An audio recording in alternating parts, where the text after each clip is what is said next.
Hello, everyone, and welcome to the Lords of the Night. With me, as always, is the Lord of Pain, Ranting Monkey, Hello. and the Lord of Pennies, Satsu 2 cents. What up, dope? And I'm your host, Scribe, the Lord of Punishment. Hello, chat. Hello, everyone. Hope you've all had a good week and a good Friday and a good weekend ahead of you. We'll do this since we're right at the top of the show. We have a birthday. So before I find out how my lovely co-hosts are doing, let's sing happy birthday to Twisted Skipster's son, Christian. Okay. Turned 17 yesterday. Yesterday turned 17. Well, he's only 17. Christian. 17. Around here for birthdays, we do this. And this one's for you. And a 1. And a 2. Happy birthday to you. Lucky you, huh? Happy birthday to you. I'm sure all your friends are going to not laugh at this at all. Happy birthday, dear Christian. Good luck at school tomorrow. Happy birthday to you. Happy birthday, Christian. I hope you had a good one. Yay. Well, with that, Satsu, how are you doing? I am fucking exhausted, dude. Who's exhausted and why are you fucking them? I almost answered that question seriously. That's how far. No, man, Squeetus, she won today.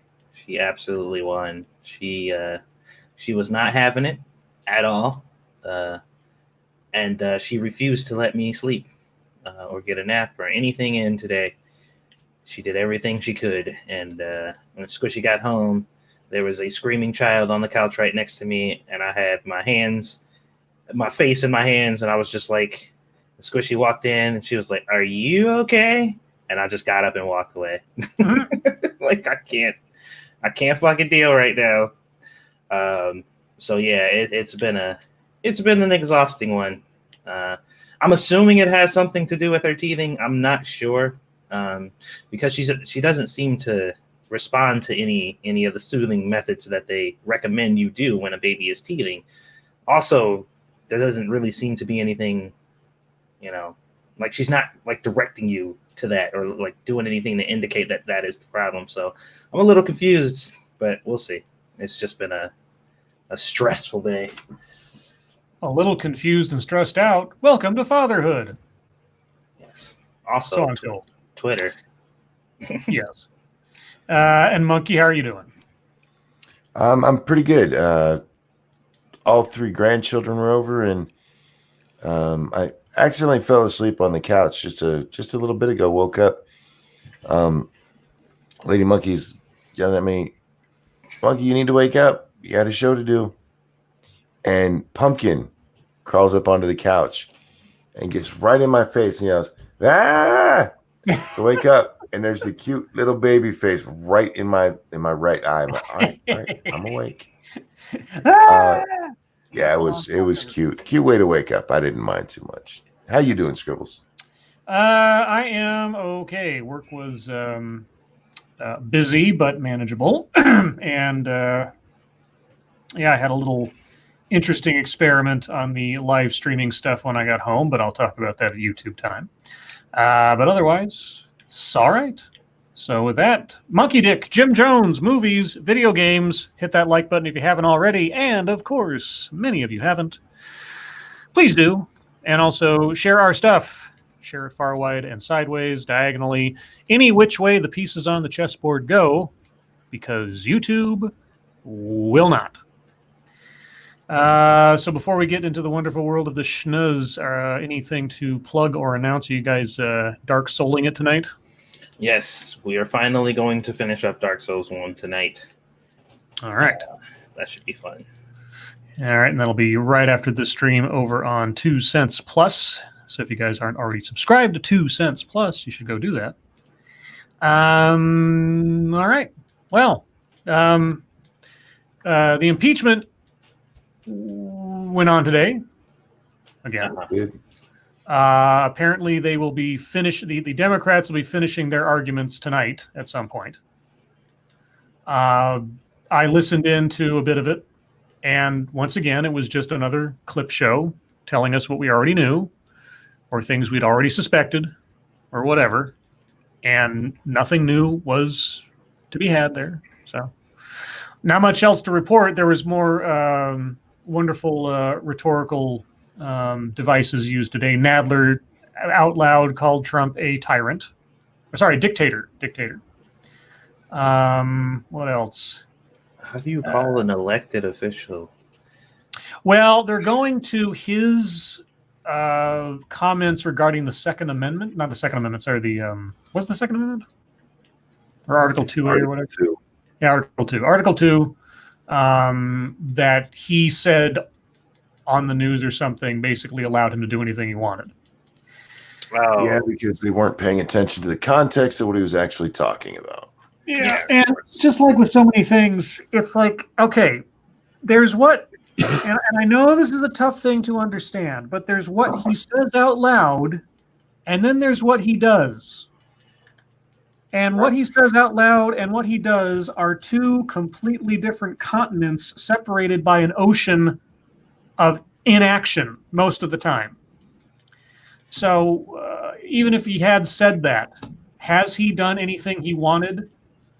Not only that, there are at least 3 major Democratic candidates who are literally saying when they get in the office, they're going to do whatever the fuck they want.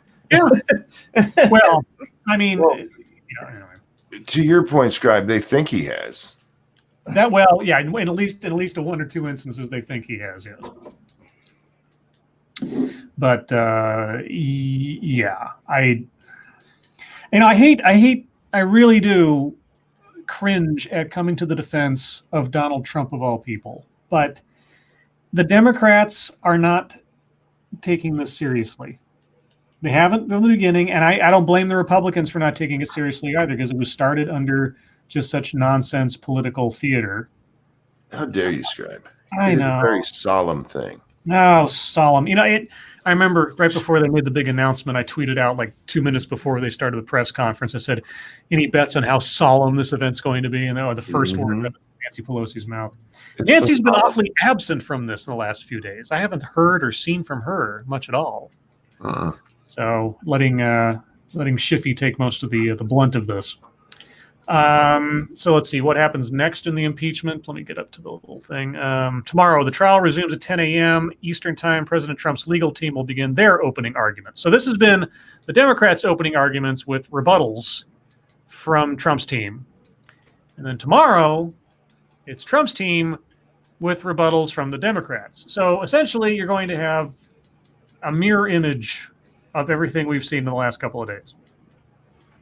That's basically it. Pretty much. And I forget who it was, but somebody posted on Twitter. They said the impeachment's on again, and then underneath it was a Groundhog Day meme. Like it's yesterday again. It's like, yeah. Anyway, if something more substantive, Irate Bear, happens, we'll let you know, but it probably won't be today. But I have other different news, I guess. Let's talk about pestilence. You guys like pestilence? Yeah. Sure. No. Coronavirus death toll in China hits 41 as medical staff struggle to cope. 15 more people have been confirmed dead in Hubei province from a deadly new coronavirus, according to the provincial health authority, raising the death toll to 41 in mainland China. Authorities in China have imposed indefinite travel restrictions on tens of millions of people across 11 cities in an unprecedented effort to contain the spread, as hospitals at the epicenter of the outbreak struggle to handle a surge in new patients. The virus, which was first discovered in the city of Wuhan in December, has spread to every province in China except the remote autonomous regions of Qinghai and Tibet, with the number of infections rising to more than 900 worldwide. And it's, more than 900. You're right. It's definitely more than 900. Another 180 cases of the virus were confirmed in Hubei, said the provincial health authority. This raises the total number of confirmed Wuhan coronavirus cases to 1,072 in mainland China. The week-long Lunar New Year holiday, which began Friday, has led to concerns that the outbreak could quickly accelerate as hundreds of millions of people travel across the country to visit friends and relatives. Wuhan, the largest and most populous city in central China, was placed under lockdown Thursday, while public transport has been suspended in 10 neighboring cities. Numerous other measures and restrictions on public gatherings have also been implemented in the region. Around 32 million people could be affected. Yeah, that's great. So let's see, 1,072. Let me just do a little quick little math here. Spell it. Let's see, 41. So it has a death toll rate about 3%, if I'm doing my math correctly, which isn't great, obviously, in any way, shape, or form. But if you get it, at least right now, odds are you're probably not going to die unless you're already sick or elderly or something. Well, Still, that's been the thing all along, is that you're probably not going to die from this. It's basically a kind of pneumonia. Yeah. From the way they've described it, which, old people, sick people, young people, those are the ones that are most likely to die. If you're a regular, 20-something healthy person, chances are you're going to be fine. It's gonna suck for a couple of weeks. Yeah, I had walking pneumonia a couple of years ago, and it was terrible. And there's nothing they could do about it. You just kind of have to like ride through it and keep yourself, hydrated, more or less, And but yeah, that was I think that's the second worst agony I've been in my life. Thank you, Terry Diamantis. Okay, so what I want to know is, how can we blame this on Trump? The tariffs caused the snake to be cut open because of food prices, therefore infection. How's that? That work? Did you guys hear? Real quick. Thank you, Gulf City Cult of Krill. BSL-4 labs aren't common. One in Wuhan, but let's blame it on eating bats. Am I right? Well, I heard it was a snake. It was a bat? Oh, yeah. Gulf City just said what I was about to say. Did you guys hear that it was that was the cause, the bats? Yeah, it was either. Well, I've heard bats. I've heard snakes, and then I saw that picture of like the Umbrella Corporation in China. Yeah. I'm like, oh boy. So, but yeah, I mean, regardless, even though it's so far, we've only had 2 cases reported in the U.S. One in Washington State and one in, I think, was it Chicago today? They said like a 62-year-old lady was confirmed as having it. And as far as I know, fingers crossed, both individuals are currently still alive. But just as a common practice, it would be wise to just, wash your hands on occasion. And keep that disinfectant stuff around just for the heck of it. Because even if you're not going to get coronavirus, spreading the cold, the flu, or anything else is also wise. Thank you, Cryptic. Ric Flair needs to go to Wuhan. Yes, that. I'm sure Ric Flair could suplex the virus into submission. Moving on. So I remember, and I don't know the details of the story, so it might be a bad comparison. But when I saw this headline, I thought to myself, I wonder if there was a toothbrush involved. With that preamble, a Ball State University professor called the police on a student after he refused to move seats. What? Waiting for a friend at Starbucks, working out, moving into a new apartment, eating lunch. These are some of the mundane activities done by black people that ended with the police being called. Okay. And now there's been another incident, sitting. When Sultan Benson, a senior at Ball State University in Indiana, arrived at his Marketing 310 class on Tuesday, his usual seat was taken. His professor, Shaheen Borna, suggested he move to an empty seat toward the back, which he did, Benson told CNN. Okay. But about a half an hour into the class, another student left, and Borna asked Benson to move up. but Benson was already settled. He'd unpacked his stuff, and his laptop was already out and charging. When Benson asked why he had to move, the situation escalated. Quote, "Either move your seat or I call the police," Benson recalled Borna saying. Quote, "Are you really about to call the police?" Benson said he asked at the time. The answer was yes. Said, recalled. Okay. "I woke up in a panic that night," student says. 2 campus police officers arrived. Oh, okay. And they asked Benson if he was being disruptive. A video of the incident shows multiple students coming to Benson's defense, saying that he hadn't done anything wrong. And there's a Twitter video link. Benson said he then left the classroom and briefly talked to police in the hallway. Benson, a Chicago native, has since switched marketing 310 classes and told CNN he doesn't feel comfortable returning to Borna's classroom. Since the incident, he said he's had increased anxiety and even nightmares about what could have been. Okay. Quote, "I woke up in a panic that night," he said. By calling the police, Benson said his professor displayed little regard for what could have happened. Growing up in Chicago, he told CNN he's seen how the cops have, quote, "reacted with young African-American men, and it hasn't been pretty. I'm automatically going to be scared and on guard," he says. "That shows me that you don't care about my life," unquote. Okay. University administrators didn't contact Benson until 2 days after the incident, he said. He's scheduled to meet with the university president on Monday. A statement from Ball State says the school will use the situation to, quote, "learn and improve," unquote. Quote, "Anytime something like this occurs on our campus, the university works to understand what happened and how we can improve based on what we learn," the statement reads. Quote, "This includes talking with those who were involved and putting into place those measures that will prevent future situations," unquote. Borna, who has been on Ball State faculty since 1983, sent an apology email to the class and to Benson specifically. In both emails, Borna wrote that he, quote, "mishandled the situation." Quote, "As a professor at Ball State University, it is my responsibility to ensure that you and all of my students receive an excellent educational experience. I am sorry that my actions today did not contribute to that," both emails say. I'm very confused. Yeah, that escalated way too quickly. Now, you know me. I feel like kid was being a little overdramatic. I mean, he has grounds to be concerned about the cops being called on you for no reason, but you know, the night terrors and shit, that just sounds I don't know. I'm not gonna say that they're lying, but X to doubt. Yeah. They lying. I'll say it. Well, I mean, the cops did show up. So that part isn't a lie. Somebody called the cops. Of course. No, I meant the night terrors part. Oh, the night terrors part? Yeah, that part I'm like, yeah, press X to doubt.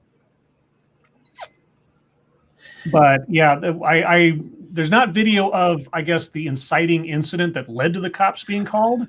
Right. But all the same, yeah, just if that is a true recitation of events, that is absolutely bizarre. Yeah, fuck that teacher. Yeah, you need to find another. I don't know if you were having a bad day. Ain't really no legitimate excuse for that to even happen. He already had to move once. You had really no reason to ask him to move again, and then to escalate it like that it's unacceptable. So fuck that dude. Move your seat, or I'll call the police. Fucking police, though, like, yeah. Wasting fucking police resources, calling them up there over some petty, stupid ass shit like that. Like, come on, man. I mean, the only thing I can think of is that something the student did or said was beyond or hit a nerve in this guy that was outside. But I mean, it still doesn't make any sense at all. So anyway. I just thought the headline caught my eye, so I thought I'd go through that one. Did you get that last super chat? Probably not, because I was looking at the thing. Ric Flair? Oh, no, because YouTube's not telling me about super chats again, right? Okay, I can't get to it now. It's gone. I can't scroll to it. I can't see it because it's not. Can you read it for me? If you want. Yeah, I can't. Yeah. Fuck you, YouTube. God damn it. Kubik says, "Let the monkey back in. He fat fingered himself." Actually, the mute button in the start camera button are right next to each other, and if you click the start camera button without a camera, it kicks you out. So I oopsed on that. So sorry about that. Yeah. So here's what happened. So once again, YouTube for some reason decides to show super chats on one version of chat and not the other. So I switch over to the other one to try to find it. But the problem is that when you switch over, it kind of resets where the top of your chat field can go, and it cut it off. So I can't see it. That is really frustrating. I'm sorry, Cryptic. That wasn't. I had the news in front of me, and yeah, I wasn't looking directly at chat at the time. I apologize. I've tried to get this window separated, but I get tunnel vision sometimes when I'm reading a story. Okay, we have a Weibo. It's Weibo, fresh from France. Welcome back. I hear there's a place in France where the naked ladies dance. Oh, yes. Send me the address. France. Yes, that's too near. Well, let's see. We talked about disease. How about the sky falling? Sure. I mean, that's what's going to happen if DirecTV rushes to dispose of satellite that might explode. What? Yeah. A DirecTV satellite at risk of exploding will make an emergency maneuver to push itself into a deserted area of space known as graveyard orbit, according to public filings. The hope is that the satellite won't burst in its operational orbit, where the debris could put other expensive communication satellites at risk. The satellite, which was built by Boeing, was it a 737 satellite by any chance? And goes by the name Spaceway 1, suffered, quote, irreversible, unquote, damage to its batteries during a major anomaly in December. I suspect aliens. According to a new public filing DirecTV submitted to U.S. regulators. It's not yet clear what caused the damage. Again, aliens. The news was reported earlier by Space News. Space has its own news outlet. Boeing said in a statement emailed to CNN Business that the issue stemmed from, quote, a collection of events that have a very low likelihood of occurring in other satellites, unquote. Like the 737 MAX, you mean? The company did not respond to additional inquiries from CNN Business about whether any other Boeing-built satellites may be at risk. Well, are there any satellites that are built exactly the same that might have the same design flaw? Just asking.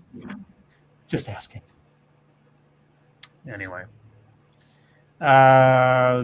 Graveyard orbit. So there's an orbit that's like they set aside an orbit that's safe for things to go blow up. I guess so. Yeah, just in case. So yeah, because when a satellite blows up there, it's not usually a danger to anybody on the ground. That shit'll burn up in re-entry. It's the little pieces floating around that might hit a $100 billion satellite up there. Yeah. Okay. Well, when I saw it, we had pestilence and the sky is falling. So how about let me see here. No, stop video. Okay, video automatically playing in my ears. We'll do this one here. So this one's going to be fucketry, but it's a whole article, so I might as well read it. And it kind of goes straight into several of the videos I've done recently, so it's, kismet, I suppose. Goldman Sachs to refuse IPOs if all directors are white, straight men.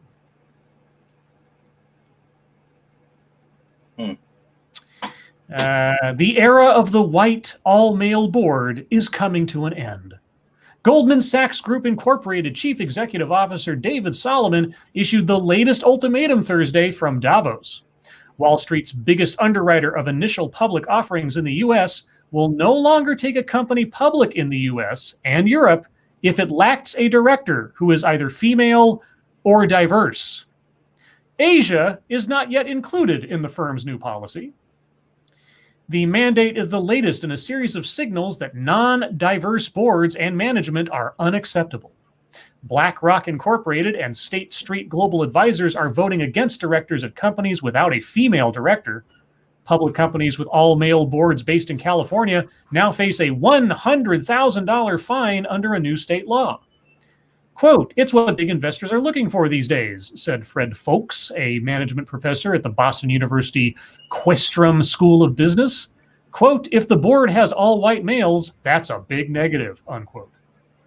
Goldman Sachs acknowledged that diversity has other meanings around the world, including in Asia, where racial dynamics are different and gender disparities are sometimes even more glaring. The company said in a statement Friday that it intends to eventually expand its board diversity mandate beyond the US and Europe. Huh. So, you know what this is going to do, right? Well, let me just read what I tweeted as a response to this real quick. That might sum up some things. So I said, "So remember, companies, if you don't employ race and gender discrimination in your hiring and promotion practices, Goldman Sachs will employ race and gender discrimination in declining to do business with you." Isn't that ironic? Yeah, it is just it's a vicious circle if you think about it just for more than 5 seconds. And so Goldman Sachs is going to impose this mandate. I mean, they don't have to lend money to anybody, right? But now they're going to cut off even the possibility unless companies insert people into their board of directors, whether or not they actually merit being there, just for the optics. Yep. Specifically for the optics too. Yeah. So this is literally actively promoting and encouraging tokenism. It's literally like, make sure you have at least one brown and put them on, because you know that's what's going to happen. They're going to walk in with them standing in the front like, look at our Negro, or look at our diverse person that we brought. We got, and everybody else in the group who got there through regular means or hard work or anything like that are going to constantly be looking down on this person and treating them like shit, because they'll never feel adequate enough to be there, because they won't know if they're there for their skill or not. And everybody else is going to automatically think, oh, you're just the mandatory fucking brown person or whatever. So yeah, this is going to be excellent. This is going to work fine. They didn't say that your board has to have a diversity of people with vast experience in different areas. No. As long as you have a window dressing amount of people who are not, and now here's the part I don't get, the straight part. How are you going to like check people's bedrooms to make sure that that's not true? I mean, what if it's an entirely white male but gay board? Is that not good enough? Because the headline said straight, but nothing in the article actually talks about orientation. Well, they specifically said straight and white males. So the headline did. Oh. I don't know that the actual article includes that, because I haven't read that part yet. So let's see. Next year, the bank will raise the threshold. Oh, they'll raise the threshold. Okay, raise the threshold to 2 diverse directors, which includes diversity based on sexual orientation and gender identity, Goldman said in a statement. Okay, so everybody in the board has to confess who they're fucking in order to qualify. Yep. Also, you have to be of a different race, and or you have to have different genitals in order for Goldman to feel that you are worthy of their money. How do you prove you're gay? Do you have to have sex in front of them? I don't know. I mean, does Solomon, the head of Goldman Sachs, have to play observer to your personal activity? You got to be Weinstein by the head of the board? Yeah. There's going to be a lot of not gay people on that board. Thank you, Sanguine. So now you just make a pointless E-suite position with no power and stick any minority there to meet the requirement. Welcome, executive token officer. Yeah. I mean, I don't understand what else, what they think the end result of this is going to be. Because if you remember, corporations are not people. They are, if they actually were living beings, they're just psychopaths who have no other goal but to make money. Okay, so yes, the corporations will do whatever they have to do to meet this threshold, even if it means putting in somebody just to meet the requirement and not because they've either do anything for the company. And like Satsu said, and like I've said on countless videos before, all this does is put a floating question mark over the head of anybody who falls within this quota as to whether or not they're actually there on the basis of their merit. And not only that, but it puts the question mark in the head of the person themselves. Mm-hmm. Am I actually here because I earned it? Or am I just a decoration? Yeah, this is going to go swimmingly. I can't wait to see the results of this. I can't wait to see some lawsuits come out of this. Like, I was hired because I was black. No. Yeah. Now here's the interesting part. The part that makes this a much more complicated than it should be. There are certainly, I'm sure, some cases where the board looks that way by design. Sorry, Satsu, real quick. I'm sorry, I got too many super chats I got to get through here. Thank you, Cryptic. I don't need racism on whites to get ahead. That's true. Thank you, Three-Sided Coin. Do I get half credit for being bi? Yes, because you're not straight. Thank you, Johnny Hellcat. The Goldman Sachs casting couch. Nice. Oh, God. Imagine that Pornhub channel. And thank you, Gulf City Cult of Krill. Does Goldman Sachs policy go for non-Jews for Israeli companies? Oh, Jesus. All right. Sorry, Satsu, go ahead. Yeah, what I was saying is like I'm sure that there are some instances where, you know, this type of matchup is by design. I'm sure that there are, you know, some companies who handpick, you know, people that way or whatever. There could be many scenarios in which that takes place, but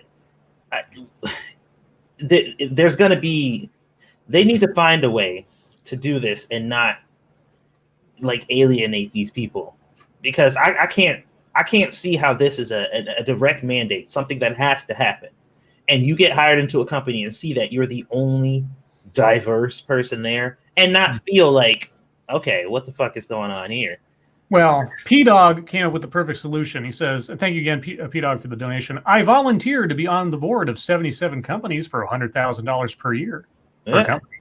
Yeah, you could be a professional Goldman Sachs token. Now, here's my other question, because we always end up back at this point because this is always an issue when it comes to this stuff. What about all black boards? Like, if you got a board full of all women or all black, doesn't that not satisfy your diversity quota? That's golden. That is that. They're not going to turn that down. It just has to be not all white, all male. But this is where the problems come in, and this is why history has shown over and over again that nothing disappears. The scales just tip in the other direction until they tip back. Yeah. Well, apparently people have not learned the lesson that it doesn't matter how you discriminate, you're still discriminating. Yeah. And I got to say, when I saw this today, I just thought, you know, this is probably the highest profile instance I've seen of everything that I've been looking at in my videos for the last 3 years. Yeah. It's just been creeping up bit by bit in smaller companies and sort of casual ways here, there, and otherwise. But now this is, yep, it's reached the top. Thank you, Sanguine, again. It robs them of any pride and makes it so that the questioning benefactors try to push for worse people being hired so that they can know they are at least more deserving than those people. It's poison. It's absolute poison for a company. Not only for morale, but for effectiveness. You're setting yourself up for lawsuits and on and on and on. When you start down this road, it is absolutely a disaster waiting to happen. And Goldman Sachs dangling cash bags over everybody's heads to make them follow their ideological imperative. I'm more than fascinated to see where this goes. The video I did on HP. Oh, speaking of which, HP's being hostile taken over by Xerox. Did you hear about this? I did this video 2 weeks, 3 weeks ago, whatever it was, about the chief diversity officer at HP Inc. And she was talking about how when they became a new company, they set out to make the most diverse board of directors in tech. And they, too, just displayed on this thing. Here's our quota. And it was just amazing. I was like, wow. And then the other day, there was an announcement that Xerox was going to make a hostile takeover of HP Inc. And at the next board meeting, completely replace the board of directors. And I said, but will it still be the most diverse board of directors in tech after you do that? This stuff is... I'm actually kind of flabbergasted that it's become this blatant, and everybody seems to be cool with it. Yeah. Thank you, Johnny Hellcat. Am I hearing a screamer in the background? Well, That you're is Squeetus. Yeah, that is Squeetus. That's not a screamer. She's learning how to speak and grow teeth. Crazy chat. But anyway, with all that, we're going to move on to MSS News. So, guys, if you have news stories you'd like us to read on the air, please send them to us via Twitter using the hashtag MSS News. Can't promise we'll get to them all. That's because I'm long-winded. That's just I'm not going to make excuses with anybody else. It's just I talk too much. That's my problem. Anyway, this one comes from Massive Dynamics. It almost sounds like you have a pet bird or something. Bit, yeah. California homes evacuated after hundreds of military explosives found in residence where 70-year-old man died. So Grandpa was stockpiling munitions. She says, more than a dozen homes in a Northern California neighborhood were evacuated Thursday after emergency responders found hundreds of military explosives inside the residence of a 70-year-old man who died of apparent natural causes. Excuse me. Investigators in Stockton didn't immediately know how the man came to possess the explosives. Following the discovery by Stockton police and paramedics around 9:10 a.m., a police bomb squad and personnel from Travis Air Force Base in Fairfield responded to the scene. Quote, they just left about an hour ago just because of how many types of devices are still in the home. They had to go back and get additional personnel, Stockton police officer Joe Silva told Fox. Are they going to tell us what was in there? It was BAMs, yo. I mean, did you have like tank shells or something? Good Lord. All right. Yeah, you got like a pet parakeet or cockatiel back there. She's screeching like a banshee. Like, I don't know. I'm not sure, man. That's why I said I can't wait till she starts talking. So you guys will hear in the background, I'm fucking insane. Just like, yes, we know. Let's see. This one comes from Frosted Glass. Oh, I saw this the other day. This is ridiculous. Cthulhu tabletop game won't back down on calling out Lovecraft's racism, quote, because, well, he was a racist motherfucker, unquote. Wow. Yeah. He's fucking dead. Yeah, from the 1920s. When it comes to adapting the works of H.P. Lovecraft, it can be hard for some creators to decide whether they should ignore the racist politics that are embedded into the work or address it head on. Address it head on by doing what? Well, let's find out. As a black fan of Lovecraft, I have long come to terms with the fact that he would dislike my existence, but still find it endlessly frustrating when his fans insist on making excuses for his behavior. He's dead! He's fucking dead! He's been dead for like fucking 100 years now, for God's sakes, near on. Holy Jesus. That's why I find it so refreshing that Evil Hat Productions made it very clear with their Cthulhu tabletop game that they are not here for any of those excuses. Well, how virtuous of them. In a mythos of creatures and magic and horror and everything else that has absolutely nothing required of it to deal with race in any way, shape, or form.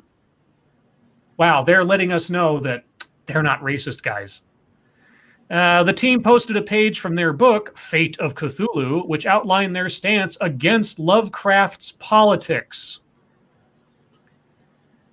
According to Game Rant, they point out, quote, his use of a slur to name a cat in his 1924 short story, The Rats in the Walls. Yes, based on his real-life pet, and that despite that, they are interested in using the world that Lovecraft created to deal with, quote, deeper human and societal struggles, unquote. Okay. Lovecraft's writing was about personal apocalypse. That's how I kind of put it in college when I do a little paper on this stuff. If you read most of Lovecraft stuff, it's told from the first-person perspective most times. Sometimes it's told in letters that relay a story as you go on, or flashbacks in a narration. And it's where, in one way, shape, or form, regular people come across something that is beyond their understanding and they go crazy. The realization that human beings are not that important in the grand scheme of things is a very nihilistic, very dark, very destructive, sort of tear down your reality walls, sort of thematic stuff in his works. The number of times that race makes anything of an appearance that is, I don't even know if it's hard for me to think of an instance in the stories that I've read. And granted, I haven't read them all. The stories that I've read where any part of the story hung on race or was vital to it in some way. But here we are, guys, just so you know, we made a game based on the Cthulhu mythos, but we're not racist, just so you know. Thank you, Sanguine. How are they highlighting it? Being true to the work and give minorities negatives to their mental stats? That's true. That's a good way of looking at it. Naturally, the usual suspects were not happy with that, and we were upset about politics being brought into a game. And were upset that politics were being brought into a game. The developers responded saying, quote, "If you don't like the politics included in our games, don't buy them. We are committed to diversity and inclusive gaming." Stunning and brave. All right. Stunning and brave. Very stunning. Very brave. Now, here's the thing. If you look at the Call of Cthulhu core book, if you look at Delta Green, etc., you know what they did? They took everything about the universe created by Lovecraft and just didn't mention Lovecraft, if you know what I mean. His world is not the guy's mind now. You can do that. It's easy. I really do not understand the fascination with people resurrecting these things that are dead and gone and forcing themselves to be afraid of it again. Like, I'm trying to understand the mindset where they're just like, this thing that's dead and gone, it's gone. Like, that it can't hurt anybody else. It's gone. We want to bring it back and be scared of it again, as if it's still here. We want to cower in fear of this thing that no longer exists because it makes us feel what? Something? I don't know. I'm so confused.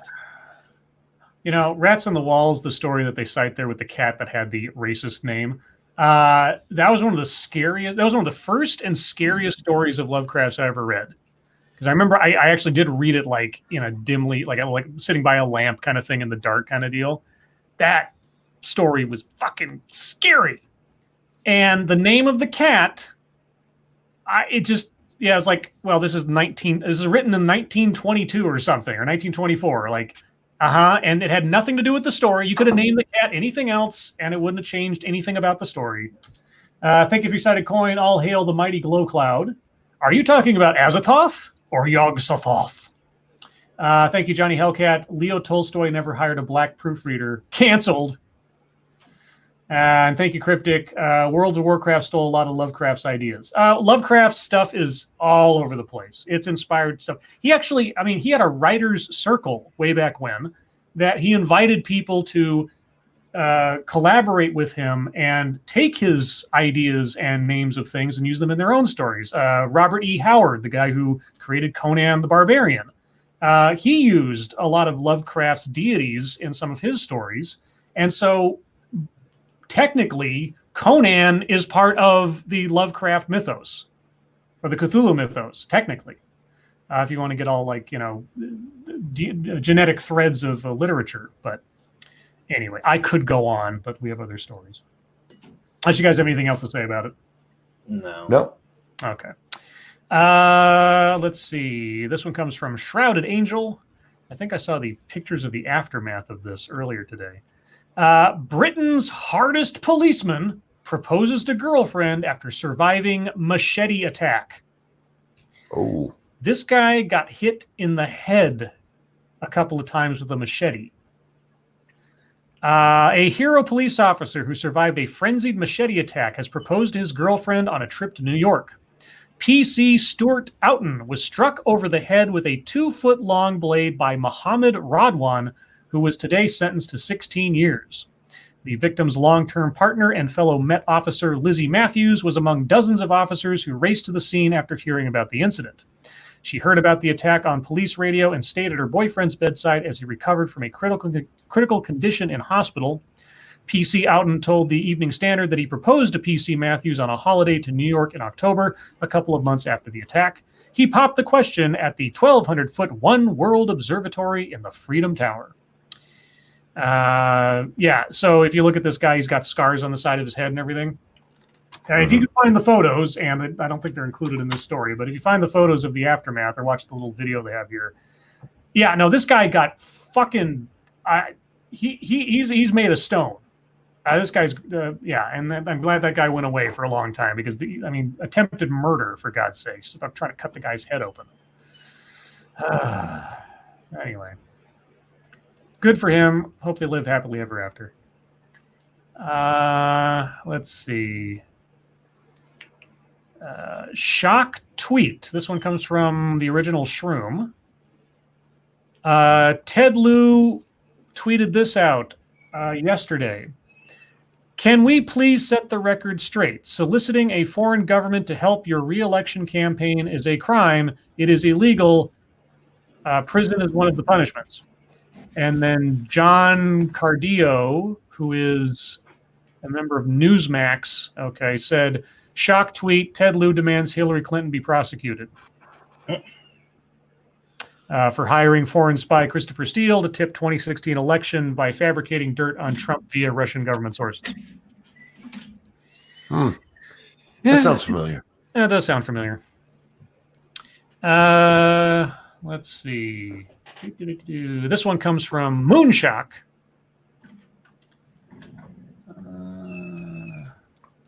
Blundering bank robber forced to remove pillowcase disguise after forgetting to cut eye holes. Dumbass. I can picture it now. So he was genius. Yeah. Super genius. Matthew Davies stormed into the Bank of Scotland branch in Dunfermline, if I'm saying that correctly, probably not, armed with a meat cleaver last September, demanding money from a terrified staff behind the counter. The 47-year-old pulled the weapon from a pillowcase before putting the betting item over his head and instantly lost his bearings within the branch.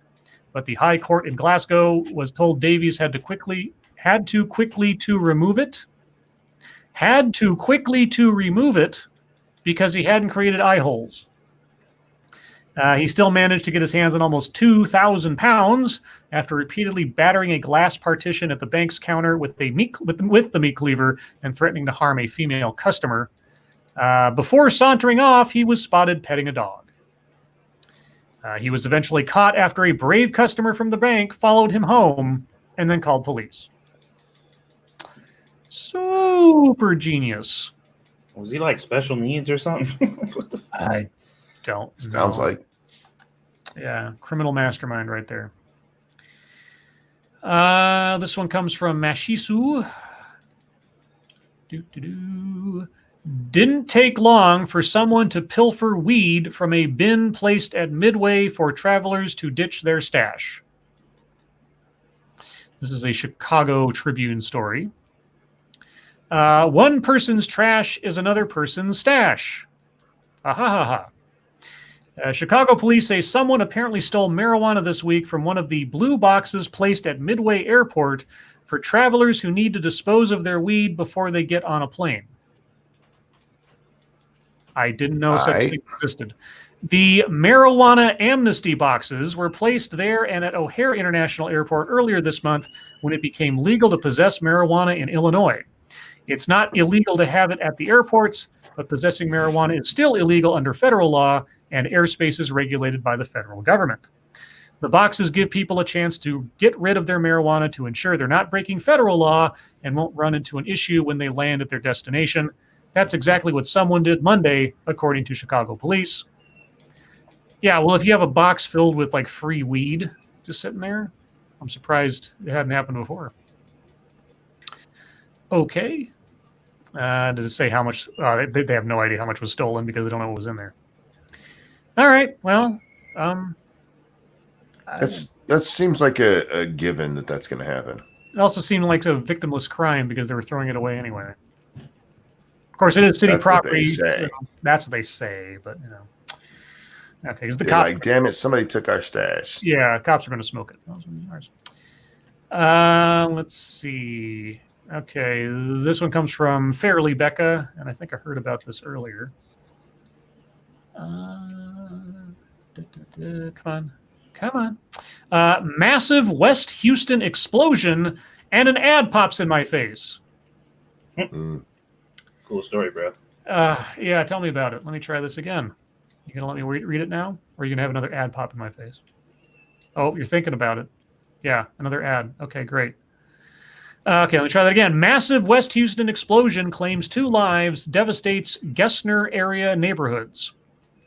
The explosion that ripped across Houston at 4:24 a.m. Friday killed 2 workers at Watson Grinding and Manufacturing before radiating outward and smashing into nearby homes and businesses. It knocked houses off foundations, blew doors off frames, shattered windows, cracked sheetrock, and jerked residents awake as far as 14 miles away. Firefighters and police officers who arrived at the Spring Branch area neighborhood found debris scattered across an area more than half a mile wide and a community reeling. Authorities were still investigating the cause of the blast. Police Chief Art Acevedo said neither terrorism nor arson is suspected at the family-owned machining company, which makes and services parts for everything from the oil and gas to aerospace industries. Gas, maybe like a natural gas explosion, or I don't know. Somebody had sent me this earlier today, and just the picture of it was devastating. It's just like a ground zero kind of picture. Yeah, it looks like just where that was is gone. Yeah, it was like obliterated. Yeah. I'm surprised that only 2 people died, given the scope of it. But yeah, indeed. But they must have been right like in the middle of it or something. So anyway, yeah, and then there's a long story going over the details of the aftermath so far. So I hope they figure it out and it was something isolated and it's not something that's going to be happening elsewhere. That sucks. We'll do one more here and then we will move on. Who should we do? We talked about that. Okay.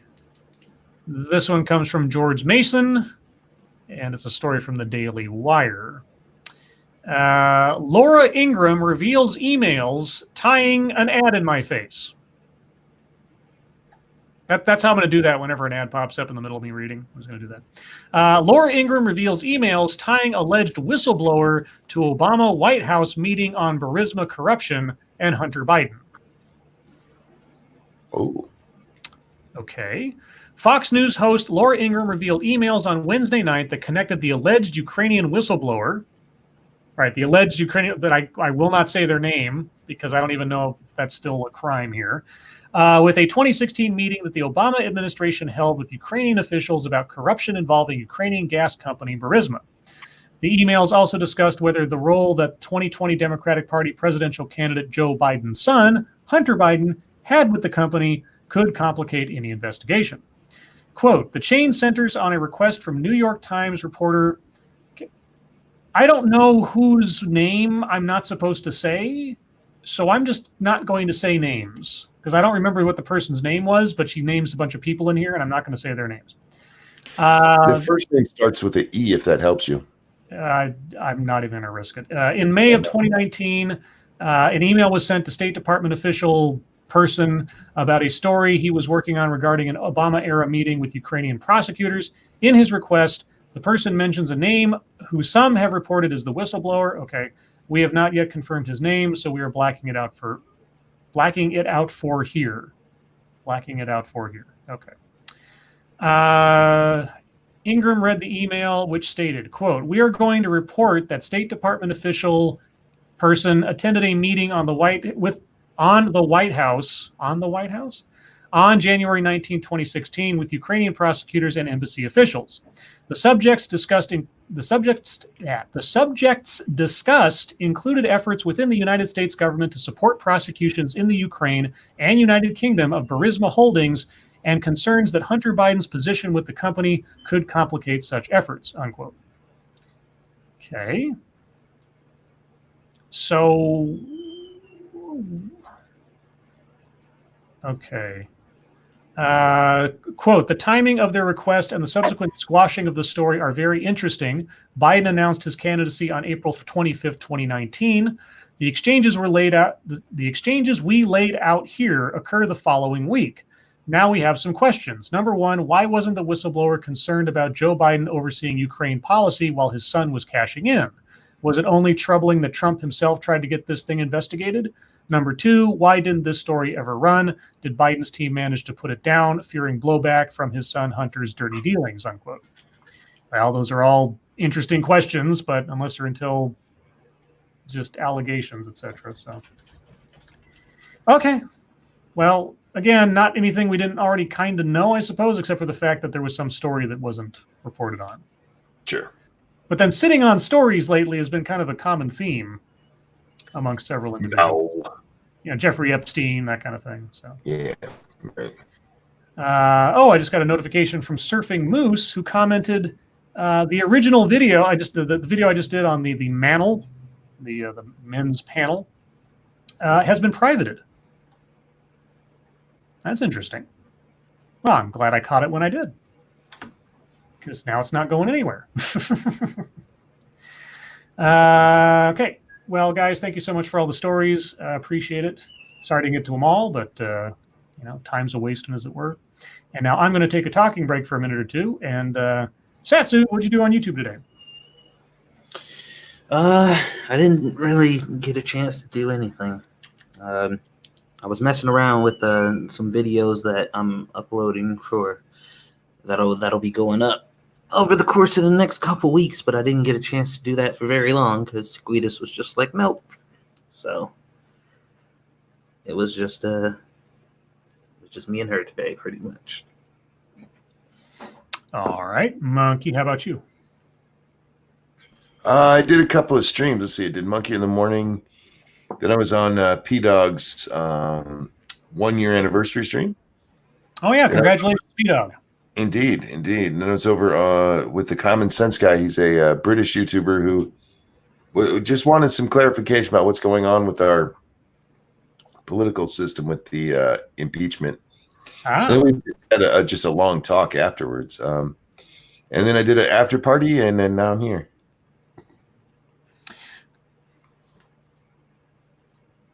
That's all.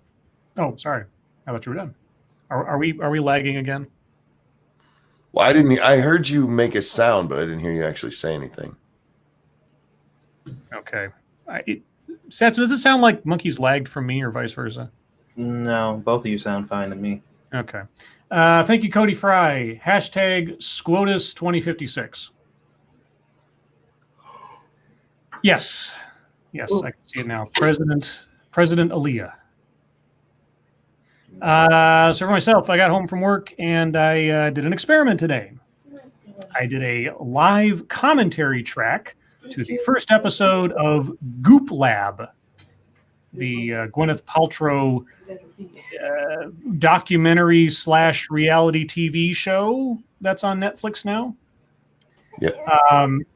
The episode concerned totally not telling people they should go try magic mushrooms in Jamaica, but that's what they were doing. It's a very bizarre thing. So Gwyneth Paltrow's Goop troupe is what I'm going to call them.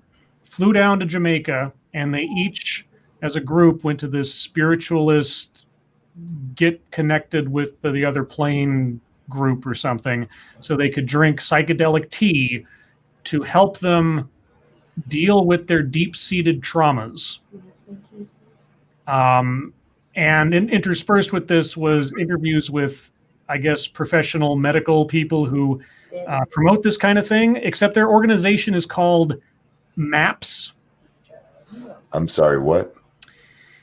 It's like medical something psychedelic whatever. It doesn't mean what we here in the bubble of Twitter and such would think that MAPS means. But when they said I work for MAPS, I'm like, you work for what? And I said on the commentary, you guys better look up what that might be misinterpreted as, just so you know. Yeah. But anyway, so I didn't stream the actual show, obviously, because I got a copyright strike for that. But I did a countdown, 3, 2, 1, go. Started the thing and just went on and watched the show and commented as I went. The people that were there, they were able to line it up. They seemed to enjoy it. And I had fun doing it. So now I'm debating if maybe at some point in the future, I won't do a commentary track for, say, The Hunt for Red October or something else that I'm particularly passionate about. It's possible. I got to figure out how to make sure everything's aligned for that. But yeah, it was a fun little experiment. I don't know if I'll do any more episodes of this show. I'm going to wait and see what kind of feedback I get from people, because obviously when you do a commentary track, unless you've got everything lined up as an audience member as I'm doing it live, you're going to have to go back later and make it work. So yeah, that's what I did there. And other than that, I don't have anything planned for Sunday, but it's always possible I might do a live stream. So we'll see. And apologies to P-Dog. I wasn't able to actually come to the broadcast myself. I was at work. I said hi in the chat, but that was about all I had, unfortunately, time to do. So again, congratulations to P-Dog, Lawyer Dog, for 1 year. I think that's it for me. So fucketry time. Do it briefly here. I don't think I have much. CNN has called Joe Rogan racist, homophobic, and transphobic. I saw that. Yeah. As this happened, Bernie Sanders is facing a backlash from some Democrats after his campaign trumpeted an endorsement from comedian Joe Rogan, a popular podcast and YouTube talk show host with a history of making racist, homophobic, and transphobic comments. Yeah, like saying that maybe a man should not be fighting a woman in a ring. That kind of thing. That's transphobic. Yeah, no, safety of other people. Yeah.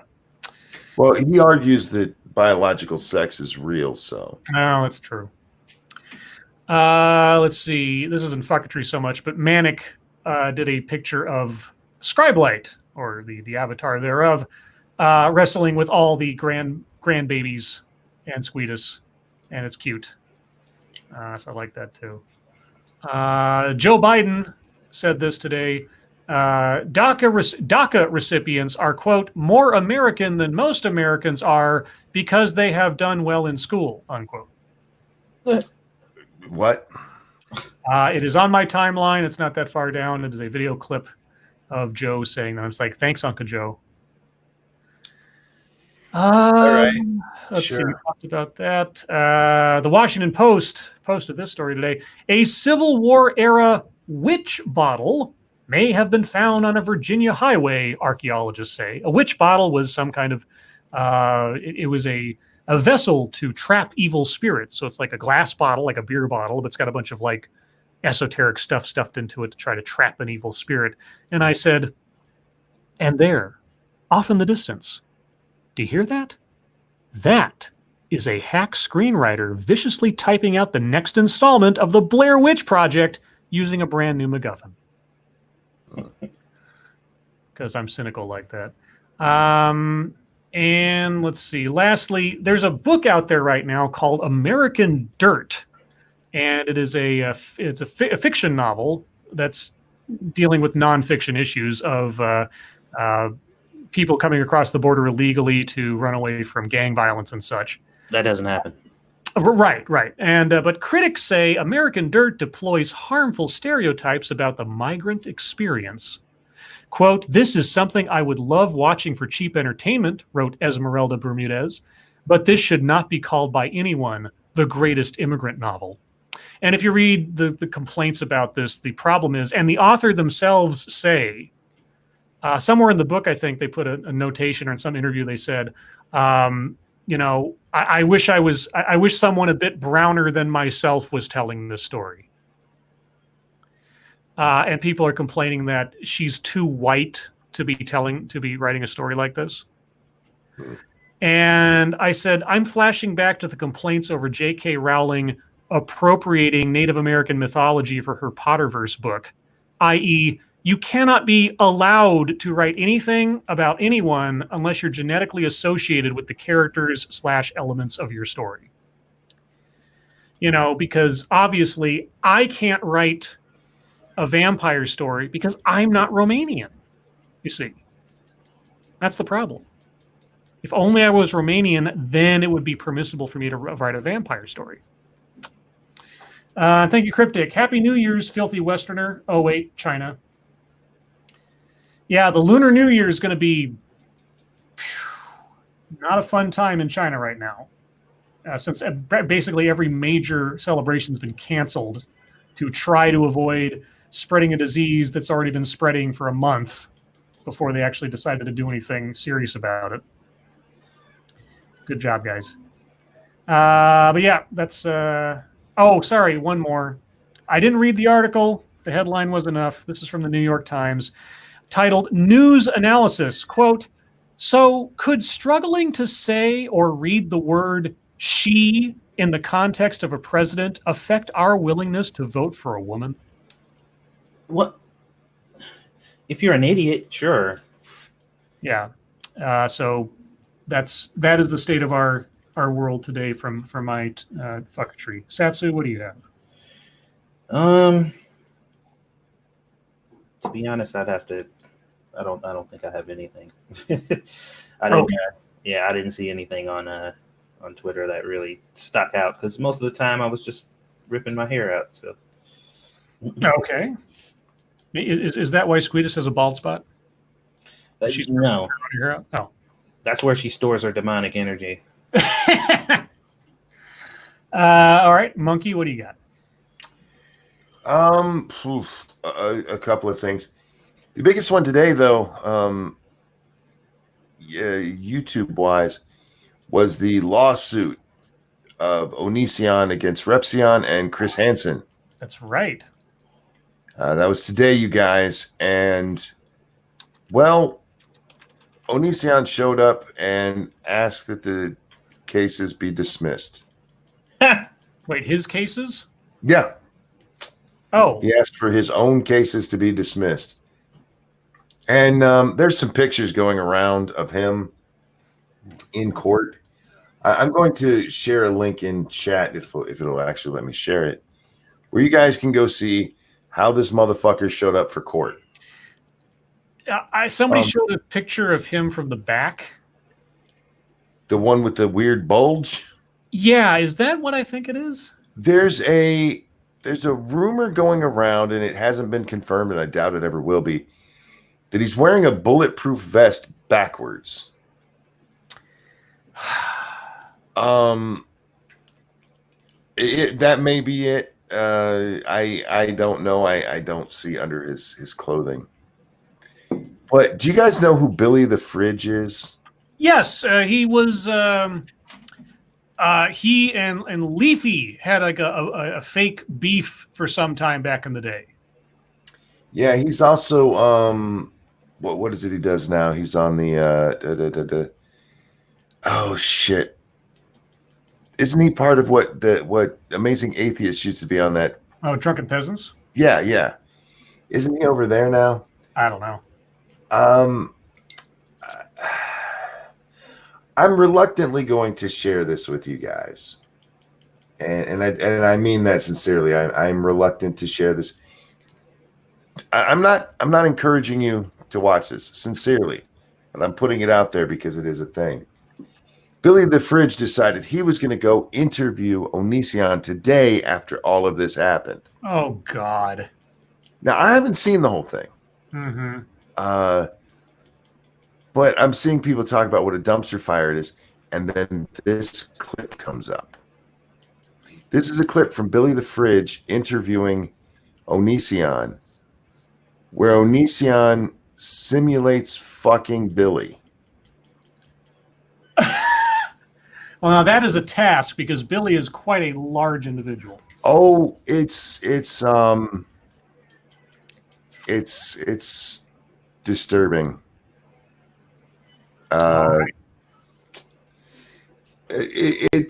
I don't know if this was set up and stuff because it's weird for Onision to come out and talk to people like this. So this may have been a whole thing that they got together and say, hey, we'll do this and we'll get some coverage for both of us. People will talk about it. But seeing this clip, I'm like, oh no.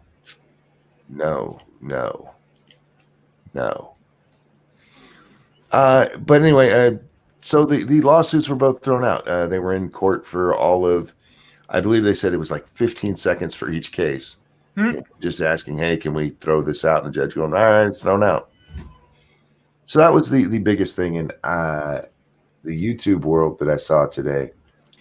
I saw Joe Rogan. There was a lot of shit about him. People are very upset that he came out and supported Bernie Sanders, and I don't give a fuck. Yeah. I don't care who he supports. And there's some confusion about what he actually said, too. Shocker. I know, right? He was specifically asked by one of his guests who he would support in the primary. That part's been left out. Okay. Plus, Joe Rogan is kind of a lefty, so he probably supports him all the way anyway. But he was answering who he'd support, and everybody's leaving out the why. And whether you like Bernie Sanders or not, his why is actually a really good reason if you're going to support one of these guys. He says because he's been the most consistent over the years, which is 100% true. Yes. Consistently vague and and full of no information. Indeed. Bernie Sanders has been this socialist, whatever you want to call what he is right now, for decades. He hasn't much changed. He's been the same guy. So to say that, he's doing it because he is the most consistent person, that's true. And that at least I can respect that, It's not like, because he's just jumped on this bandwagon of universal health care. That's been a Bernie thing for a while. He hasn't actually done anything about it over the years. But I at least respect the idea of, supporting somebody who's been consistent their whole life.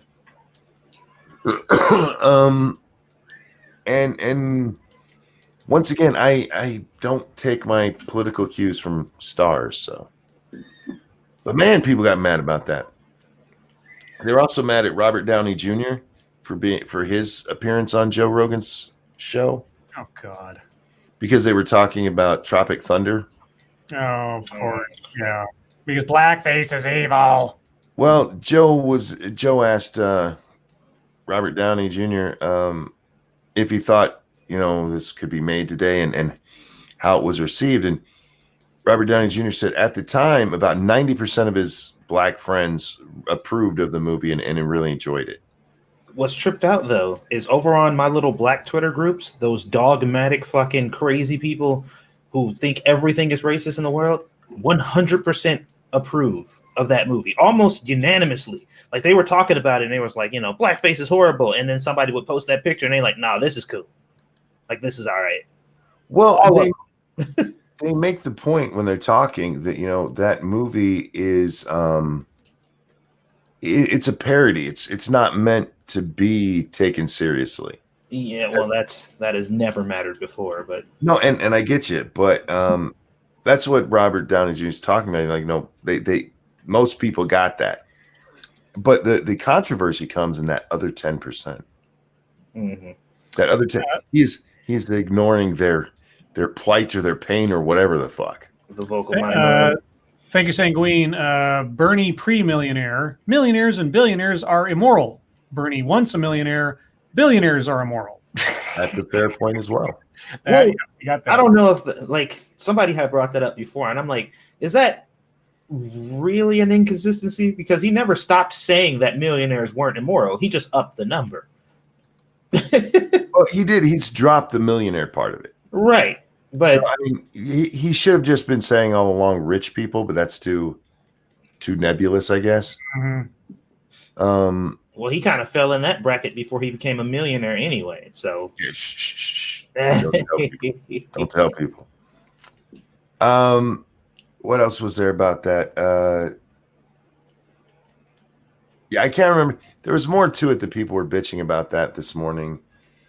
Anyway, George Soros has come out and said that Facebook is going to be working with the Donald Trump campaign. But Russia or what? wait, does George Soros own Facebook? No. So George Soros has accused Facebook of inadvertently working with the Trump campaign. Oh, okay. Well, that makes perfect sense. It's not entirely purposeful. It's just Trump is going to be supporting Facebook, so Facebook's going to support him. Kind of like YouTube promotes anything it has on its website directly. Now, you want to take a guess on how much proof he offered of this? I'm going to take a wild guess and say a big fat 0. Wow, did you read the story? No, I didn't. You must have read the story because, no evidence at all. He just said it, and it was repeated by The Hill of all places. Well, of course. What else did I have here? I may be running out. Am I? No, I'm on the wrong thing. There we go. Sometimes I go back and forth as I look at the stories that I'm reading. No, I think that's actually it. That's all I had for today. All right. Well then. If you're getting into something, I need to step away for just a minute. I will be right back. Okay. Well, I'll hold off on doing the Mad Lib for a minute or two till Monkey gets back, because I wouldn't want him to miss out. Because, stuff. Let's see. Well, I'll do plugs for tomorrow. Remember, guys, tomorrow night, per usual, will be on Monkey's channel at the usual time. And after this show over on 2 Cents Plus, you can watch Monkey and Satsu, and I presume Sinatra and or someone else. Mm-hmm. Playing Dark Souls Remastered and conceivably finishing up that playthrough tonight. And I'm sure there's, I don't know, some Minions of the Zoo or Jack Gunsky doing something. I put your promo plug into the chat when the time comes, and maybe I'll say something nice. I don't know. And also, if you haven't already, go check out P Dog Knight's channel. That's knight like those that used to fight dragons and such, and dog with the W, because you need a lawyer dog. He just hit his 1-year anniversary on his channel and his morning show. So go take a look at that. Let's see. Will It Forge says, Will It Forge art stream planned for tomorrow? All right. So if you want to go watch some live art in action, go check out Will It Forge. Let's see. Functional says Jack Gunsky is a Russian plant. Is he a ficus by any chance? Let's see. Sanguine says Minions are every night, including Sundays. Well, then look up Minions of the Zoo after this if you'd like some sort of Lords of the Night after show. At least that's how they started, but they're their own thing now. So go check that out. Sorry, dude. I had to go find my medicine. That's good. I left it in the living room, and I need to get it taken. I'm a little bit behind, apparently. All right. Let's see, 2 more promos here. Functional says Snow Mexicans tomorrow, 5 p.m. Eastern. Okay. And Irate Prostate says Cream Stream, midnight Eastern. All right. Thank you, Cryptic. This is the year of the rat. A new Schiff is born. All right. So Mad Lib time, guys. I won't say which one, just to not give away the theme, but it is a classic piece of literature we'll be parodying today. So chat, this is what I need from you. I need 2 different adjectives, and lastly, a female name. So 2 different adjectives and a female name. I will clarify. I only need a first name. So 2 different adjectives and a female name. Monkey, I need an adjective. Oh, let's start with drippy. Ooh, okay. Satsu, I need an adjective. All right, we'll try to keep a theme here. Let's go with melty. Okay. Monkey, I need an adjective. Oh, what's the word for that? Not stiff. Oh, stiff. Stiff will work. I was trying to be more creative, but stiff. Rigid. Rigid. Yeah, there you go. All right. Trying to think of my mental thesaurus. Satsu, I need a noun. Let's see here. Guillotine. Okay. Monkey, I need a noun. Gear shift. Okay. Satsu, I need a verb ending in ed. Beheaded. Okay. Monkey, I need a noun. Pope. All right. Satsu, I need a noun. How about a machete? Okay. Wait, I got a question. Does beheaded work as an adjective? Yeah. Okay. I figured it did. No, it works as a verb. It doesn't work. It could work as an it could work as an adjective. Yeah, that's what I was thinking. I'm like, that could work as an adjective. Okay. Monkey, I need a place. I'm deciding between brothel and hell. What's the difference? I think I want to go with brothel. Yeah, brothel would probably be funny. Satsu, I need another noun. A grapefruit. Okay. Monkey, I need another adjective. Oh, crunchy. I haven't used that one in a while. Okay. Satsu, I need a verb ending in ing.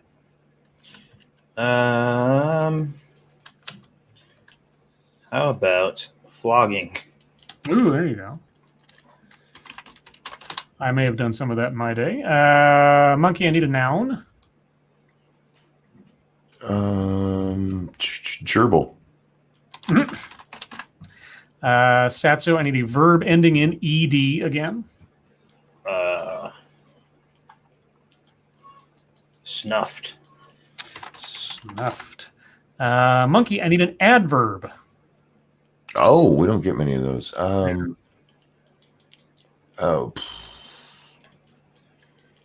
Flaccidly. Okay. Satsu, I need a noun plural. A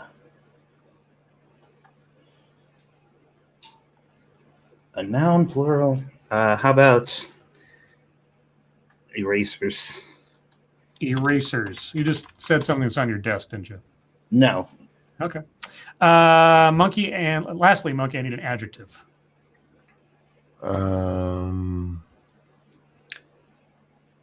Felonious.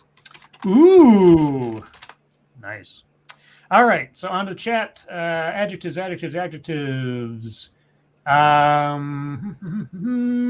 Attack Alpaca says smelly.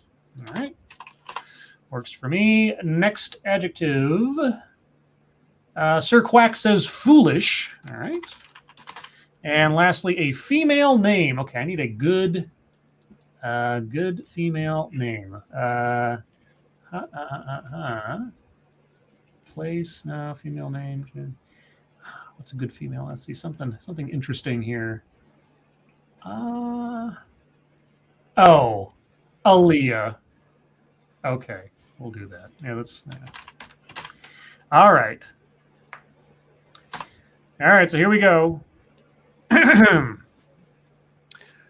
Once upon a midnight drippy, while I pondered melty and rigid, over many a quaint and curious guillotine of forgotten gear shift, while I beheaded, nearly napping, suddenly there came a pope, as of machete gently rapping at my brothel door. "'Tis some grapefruit," I muttered, tapping at my brothel door.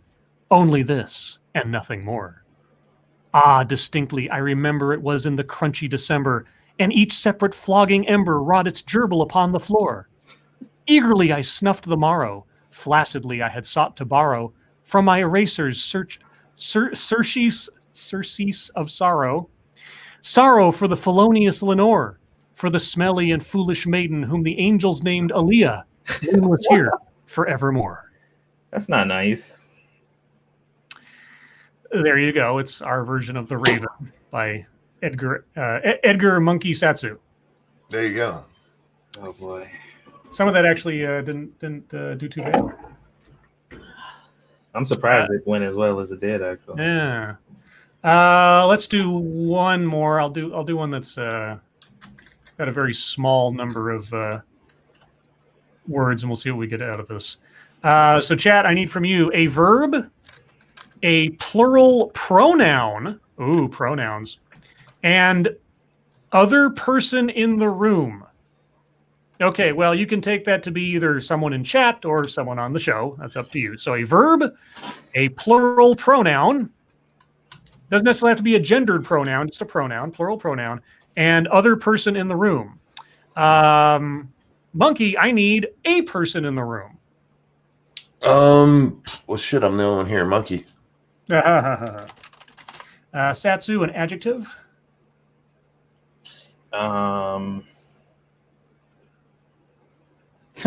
Well, since I asked, let's go with beheaded. Okay. I want to use it in both contexts. Monkey, a verb.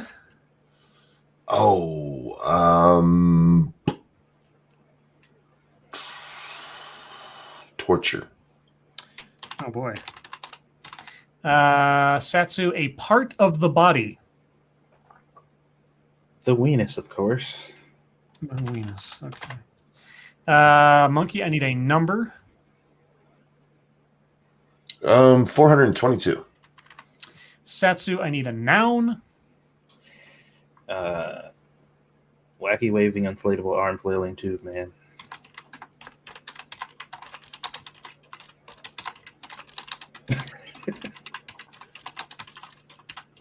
I typed it all out. And Monkey, lastly, I need an adverb. You get all the adverbs. I see that.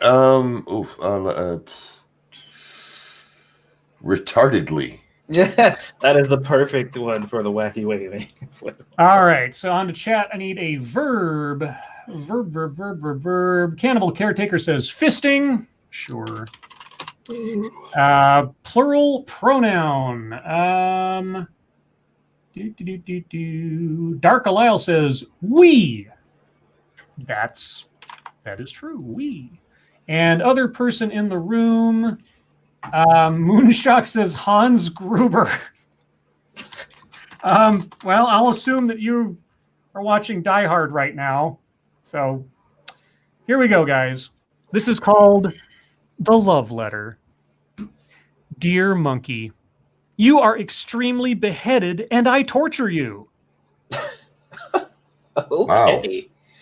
I want to kiss your weenus 422 times. Lucky you. You make my wacky waving, arm waving, inflatable tube man burn with desire. When I first saw you, I retardedly stared at you and fell in love. This Wow. went well. Will you fisting with me? Oh, God. Don't let your parents discourage you. We are just jealous. Yours forever, Hans Gruber. I'm going to say no, by the way. Sorry, Hans, but I appreciate it. But yeah. Will you fisting with me? No, I'm going to skip the fisting. Definitely going to skip the fisting. Mr. Takagi. You don't want to be All on right. the receiving or giving end of that, right? Nope. All right, guys. Thank you so much for your help with that. We're going to move on to question time. So if you have questions, comments, concerns, conspiracy theories, complaints, if you have I don't know, predictions on what the president's lawyers will say tomorrow. Or how many times Satsu's going to die tonight in Dark Souls before they finish the game. Put them in the chat now. If you have questions for us, please put plenty of chat marks after those. If you have statements for us to consider, please put plenty of statement marks after those. If you have no idea what I'm talking about, you're just out of luck. Mr. Scott J87, would you have dinner with Hans Gruber? No, because he's dead. So I feel like maybe a little bit, but not if it was like at the building there. Not at a Christmas party. Let me put it that way. Sir Quack, want a good laugh? Check the hashtag Hot Girls for Bernie. Oh, I heard about that. Because Bernie's just a font of controversy. Attack Alpaca, who would be a good actor to play Martin Luther King Jr. in a movie? Well, it depends on what I mean, he wasn't that old when he died, so I'm trying to think of like what era. But God, I have an actor in my head, but I don't remember his name. Shucks. I'll have to get back to you on that one because I've got like an image in my head. I'm terrible with names sometimes. So, do you guys have any ideas? No. Nobody that stands out to me. Yeah, I'm trying to think of somebody who at least kind of looks like him, but yeah, that's what I was going for too. And I. Cody Fry, thank you. Is that the love letter your wife sent you, Ranting Monkey? No, that was signed by Hans Gruber. That's not my wife's name.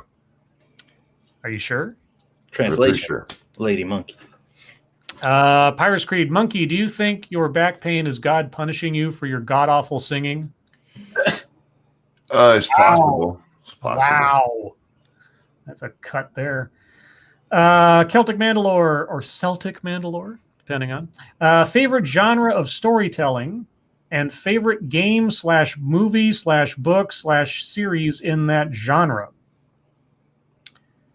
Well, I like all types of genres, so my favorite genre, I don't know that I have a favorite genre.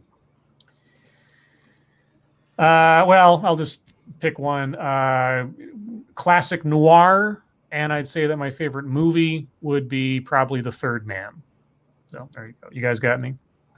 My favorite genre of storytelling is your hard-boiled dick. Not necessarily noir, but mystery, but with that specific. Because there's other mystery books and stuff, but that's my favorite. And I don't have a favorite book. A favorite series is the Nameless Detective. How about Mike Hammer? It's not bad. The original, like the first season or two of the Stacy Keach Mike Hammer show before it got all goofy was really good. Really good. Satsu, I'm assuming it's probably manga or something, but I don't know. Do you have a genre you like? I don't know if it's a genre per se. Like I like cerebral stories that like subvert your expectations. I really get excited for those. So like if you're watching it and you think it's one thing and it turns out to be something completely different, like is that like a specific genre or is that different? No, that's like a storytelling device kind of, I suppose. Yeah. And it don't matter what like context or or what genre, I guess I should say it's in. I just like those kind of stories, so that's my answer. Mata Winter. Oh Lords, would you try an omelette à 5 fromages and a glass of vodka de racine? Nope, told you before, I don't eat shit I can't pronounce. Yeah, there you go. Frosted Glass. How about RuPaul to play MLK, then watch the leftists knowing they can't be against it? Heh. I don't know if it would work, but I was so shocked at how well Cuba Gooding Jr. did as O.J. Simpson. Oh, yeah. Because I don't think they look anything alike. No, but they're both extremely experienced at abusing women. By the end of that movie or that series, I was like, that's O.J. right there. Yeah, and everybody in that show did pretty much a good job. I was kind of surprised by that. They tried to do something similar afterwards with the Andrew Cunanan story, like Gianni Versace and all that. I think it was kind of I don't know if it was the actual sort of sequel to the OJ story because of just the format or maybe the showrunners or something. It wasn't nearly as good. But the guy who played Cunanan was really interesting. But yeah, no, that I was surprised by that show once I finally sat down and watched. Even John Travolta, I thought kind of melded into that role very well. And the guy who, and what's his name, who played Johnny Cochran. Yeah. God, I remember the character's name. So that guy, whose name I forget right now, is like Morris or something. His last name's Morris. So he is the son of the guy who one of the original guys on the Mission Impossible TV show back in the 60s or 70s or whatever. And he ended up on the new Mission Impossible back in the 90s playing the son of that same character. Oh, wow. And his character's name is Grant Collier. But God help me if I can remember the actor's real name. Anyway, back to other things. Pirates Creed. Satsu, have you watched Cross Angie? We lost Satsu. Oh, did we? Oh, did he come back? Oh, how did that happen? Sorry, Satsu. Hi. Satsu, have you watched Cross? I think they mean Angel, but there's no L. It's an anime with hot girls, robots, and dragons. That does not ring a bell, no. Okay. Ziogo, Lords of the Night, would you drink Ned Flanders' Planter's Punch? I assume that's a reference to something, a show I did not see. So I don't know. No. Motto Winter. Oh, Lords, would you try a 5-cheese omelet with a glass of grape vodka? Oh, she translated it for you, Monkey. Sure. Duck Dog says Greg Morris. Okay, I know it was Morris, but I couldn't remember. You just misgendered Mata. Sorry, what? You said she translated it for you. Oh, sorry. I apologize. No, you're fine. Didn't insult me, insulted them. So. Oh, them. Oh well, if it being called a she is insulting, I don't know if we're allowed to call that insulting anymore. Well, you have to remember, just because a person goes exclusively by a certain pronoun does not mean that is their pronoun. That's true. So as long as they don't definitively tell you that they go by other ones, you can call them whatever the fuck you want. See, I knew somebody with the name Mada who was a girl, and so when I say Mata, my brain immediately goes there. So apologies if I offended you. You are not sort of. Adonis Bartolote, Scribe, have you ever reenacted the entire movie of Hunt for Red October with rubber duckies when taking a bath? Yes. Moving on. Celtic Mandalore, what is a virtue that each of you admire but have a hard time living out? Rampant promiscuity.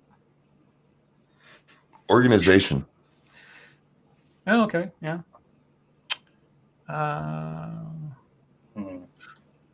Actually, I don't know how you classify it as a virtue, but I am both in admiration of, but also exceedingly jealous of people who can sit down and write a book, or even work on a book consistently over a course of time to finish it. Like SDA, I am consistently impressed with and envious of SDA for her ability to create a novel. I mean, I tried my hand at writing things and coming up with a story that could last that long and structure and all that most of my life, and I've never found that thing that hooked my brain enough where I was just all the way through to finishing writing a whole story about it. So, willpower is probably for me. People who have a strong will to like persevere through anything, like no matter how down or how fucked up they're feeling or what's going on, they're just like, I need to do what I need to do and just do it. I super jealous of that because I do not possess a sufficient amount of willpower. Blind Press says, Satsu, I strongly recommend picking up a baby carrier. Mine saved my life and helped a ton in the sleep department. Look up Lily Baby. You can find them at Target or Walmart. Huh. Zeo Gold, Lords of the Night. Which movie villain do you think you can beat in a fight? Me? What movie villain do I think I could beat in a fight? Big Figure from Watchmen, because he's a dwarf. Dr. Evil. Oh yeah, sure. Yeah, he's a pushover. Grisella finished his Slapsu comic. Oh yeah. Yeah, it's awesome. I'm gonna retweet it. Okay. Oh, nice. Wherever stupid is spread, whenever stupid is spoken, Slapsu will be there to slap the stupid out of you. Whack, whack. Nice. Cool. Grisella, the resident comic book artist for Lords of the Night, and so many others. Satsu, did you have a villain you thought you could beat from a movie? Pretty much anyone that's mortal. If they can die, then I could probably kill them. Okay. Mr. Scott says, will you sing the Duck Dog song? I didn't know there was a Duck Dog song. Is this something from Monkey in the Morning or something? No, it's actually from, I believe, one of Blind Press's shows. You know, have you seen the Simpsons movie? Long time ago. The Spider Pig song? Spider Pig. Does whatever a Spider Pig does. Change that to Duck Dog. Duck Dog does whatever a duck dog does. Yep. Okay. Well, I did it. Yay. Frosted Glass, favorite underdog movie warrior, Maximus Decimus Meridius, William Wallace, or King Leonidas? Maximus. I love Gladiator. It's such cheese, but I love that movie. The visuals, especially the music. I love that flick. Oh my God. Do you guys want to hear the modern definition of the word baby? Okay. Baby, a parasite that harvests the host's nutrients until it reaches a stage of external survivability, usually about 9 months. It causes the host to eject it, then in exchange for resources continues in various ways throughout his existence. Yep. Awesome. So yeah, Gladiator, William Wallace, or King Leonidas? You guys have a favorite? Yeah, I'm with you. I'd go Gladiator. Satsu's probably seen none of those movies. No, I haven't seen any of them. Oh, not even Gladiator? I may have seen Gladiator, but then again, that could literally be any movie with gladiators in it, as far as I'm concerned. So Satsu, do you like Gladiator movies? Chicago Mike, which is Orson Welles' best film, and why is it Touch of Evil? Touch of Evil is really, really good. But his best film? I mean, everybody's going to say Citizen Kane, but honestly, and I said it before, not Touch of Evil, Third Man. The great thing about The Third Man is Orson Welles not being in it until he shows up. I can't tell you why that's a good thing. I'm not saying that it's a good thing he's not there, but there's an element of building up a character before you've ever met them, and then when they finally appear, and the way he appears in that movie is just perfect. So Harry Lime, the character he plays in Third Man, I think that might be one of his best ones because he's so gleefully heartless. But Touch of Evil is excellent as well. So, Green Death, Satsu, have you tried a cool/cold wet cloth for Squeetus's sore gums? When teething rings failed me for the kids, that saved my hide.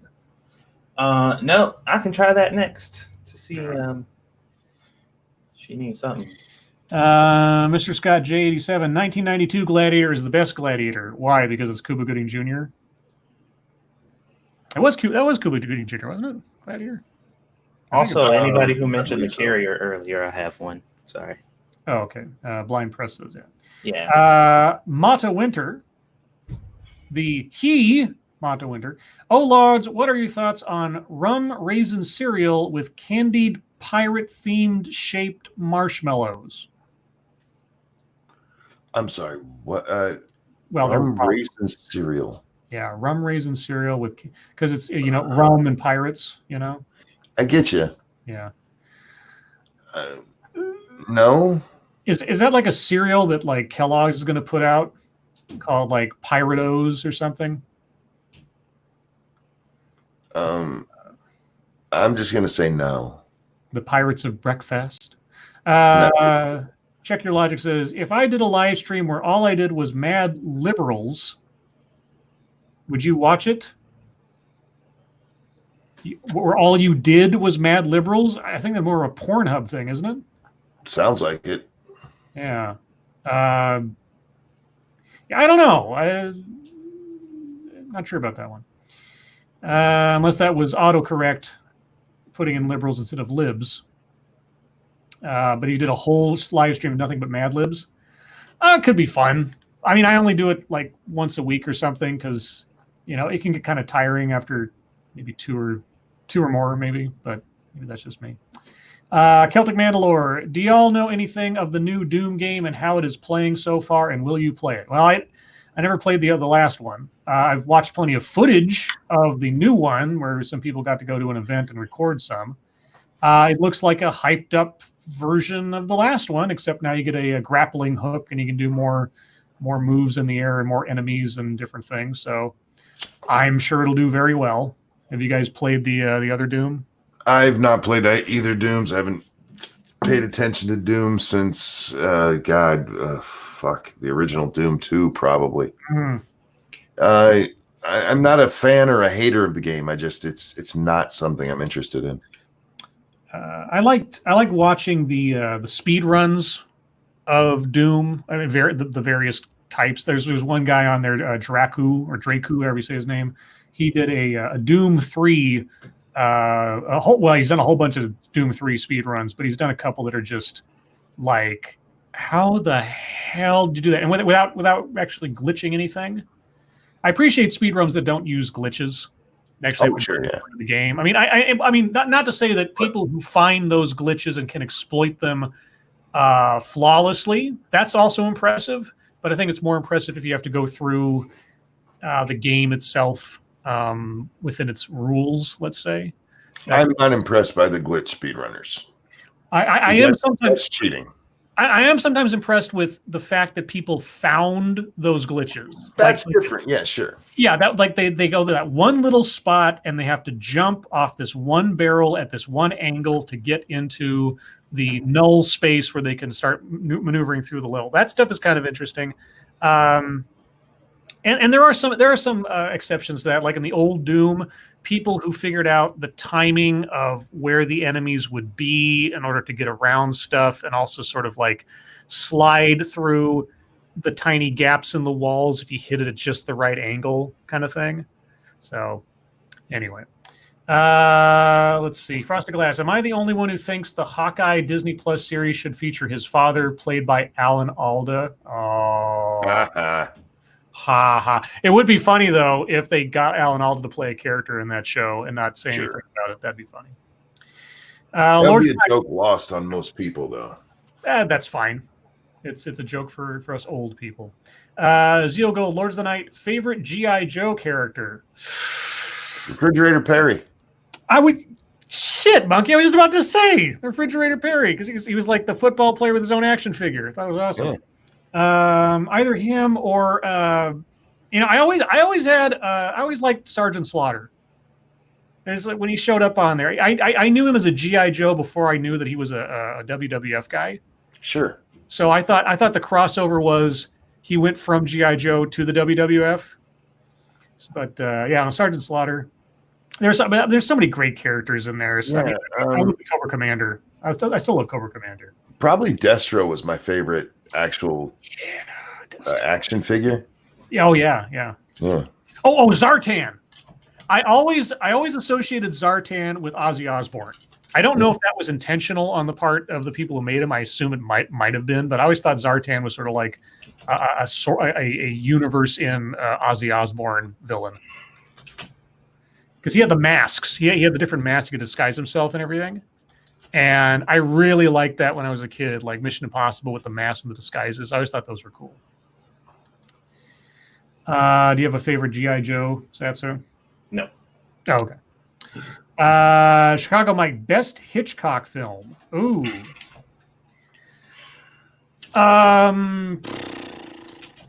God. That's a tough one. I mean, a lot of people usually say like Psycho or North by Northwest. I mean, North by Northwest is pretty good. God. What was it? Trying to remember. Was it Saboteur? I think it was. I don't know. Was it, I'm trying to remember. If that was the name of the movie. I think it was. Yeah, Saboteur.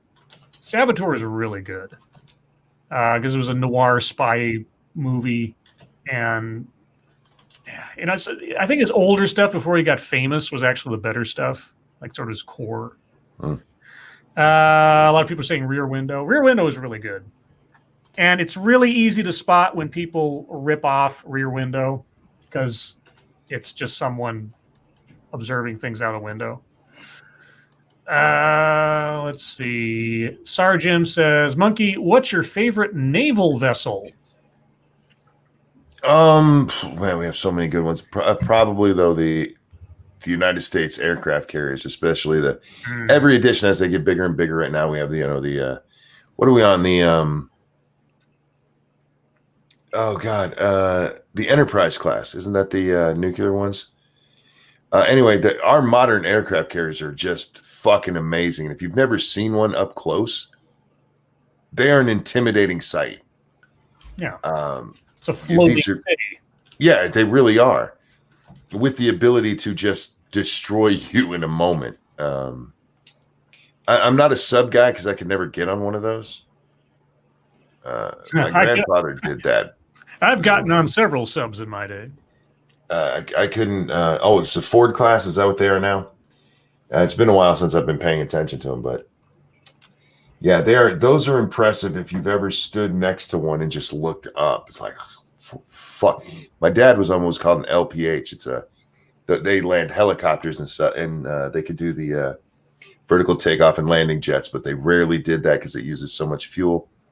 Very small runway on top of them. But it was the second biggest ship at the time, and these things were huge. And then you see them next to an aircraft carrier, and you're like, oh, those are kind of small. Because yeah, our aircraft carriers are fucking amazing. Are you kidding? Harvos Marvo says, so instead of being, original, they have announced a live-action Bambi. Oh, yeah. Well, of course they are. They're going to do all of them. When do we get Pinocchio? Well, I'm sure it's slated. Hasn't there been, not official Pinocchio movies, but there were like... Oh, there's been plenty of Pinocchio TV movies and things, sure. I'm just... what about Song of the South? Well, that one was live action, so... No, it was animated live action. I mean, Brer Rabbit could probably do with a CGI makeover. Probably, but yeah, they're not going to do that. Yeah, get Samuel L. Jackson to play Uncle Remus. Let's see. Original Shroom, third and final try. Phil Morris is Greg Morris's son. Yes, didn't somebody say that already? Maybe I missed something. RJ Bands, Scribe Light, when will Disney stop with the live action remakes? They won't. As long as they make money, they won't stop. And they make money hand over fist. Even if they're terrible reimaginings or whatever, like The Lion King, they'll keep making money because Disney. Yeah, when people stop going to see them. Yeah.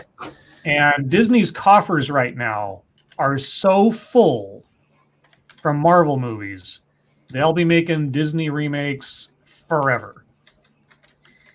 Well, those movies themselves have been making shit tons of money. Oh, yeah. I mean, even the bad ones, even the ones that are kind of weak, are like why would you want to remake a classic like Beauty and the Beast? It's practically perfect the way it is, but people still go out to see them. I mean, it's like the Transformers movies, at least for the time that they were making them. They're probably still going to make some more, but yeah, they're absolute wastes of time. But people kept going to see them, so they'll keep making them. Frosted Glass live action Bambi. Can they actually shoot a deer close up in slow-mo? No, it'll be off screen somewhere. They'll hear a gunshot, Well, They'll do exactly like Lion King's live action remake. It wasn't live at all. It was Right. They had some lines that were live, but for the most part, it's a CGI mess. Yeah. And I don't mean mess like it's bad. It's really not. The same thing when they did Jungle Book. Jungle Book is actually really interesting the way they did it because there's the one live action character. I think there's a couple of the animals that are, but the vast majority of everything is CGI, and they did a really, really good job with it. It's just we didn't need another retelling of Jungle Book, in my opinion. Yeah, well, that's because that one was done by Jon Favreau, and just about, not everything, but just about everything he touches turns to gold in some fashion. Moonshock says, we need a new Tron movie. Well, they had intended with Tron Legacy to start a new franchise, but it didn't quite take off. And while I liked a lot of things about the new Tron movie, it just felt kind of blah. I mean, it looked great. The soundtrack was amazing, but... and, it just made the old Tron look even worse. Like, because the old Tron... For as much as people, laud the technical achievements at the time, and they are impressive for the era and everything, it's not a very good movie. Moonshock says, "I love Tron Legacy." Yeah, no, there's a lot. I like it, sort of as a background thing. It's neat to watch, but it doesn't really click that much in my opinion. I haven't seen Tron Legacy, but I never felt Tron needed a follow-up, and it doesn't seem like something that makes for a very compelling larger universe.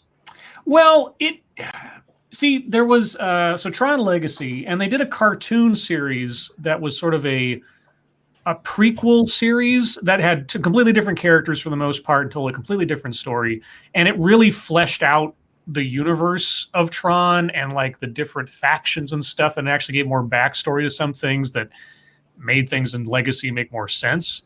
And I think it was Elijah Wood was the voice of the main character in the animated series. And I actually really liked the animated series. It's actually gotten to some deeper. It was almost like sort of the Clone Wars for Tron as was for like Star Wars, in that it had a serialized story and it expanded more on elements of the universe and what was going on. So there was a lot of potential there to have a wider, world building that they could have done stuff with for extra movies, but they just didn't quite do it enough in the movie they did. So, But anyway, and if I remember correctly, that Tron Legacy was the director's first film, I think, as a director, which is kind of really impressive. But let's see. Sarjim says, how about a cartoon version of Death Wish so the kiddies know what they're up against? Okay. Didn't they just remake Death Wish? Yeah, not too long ago.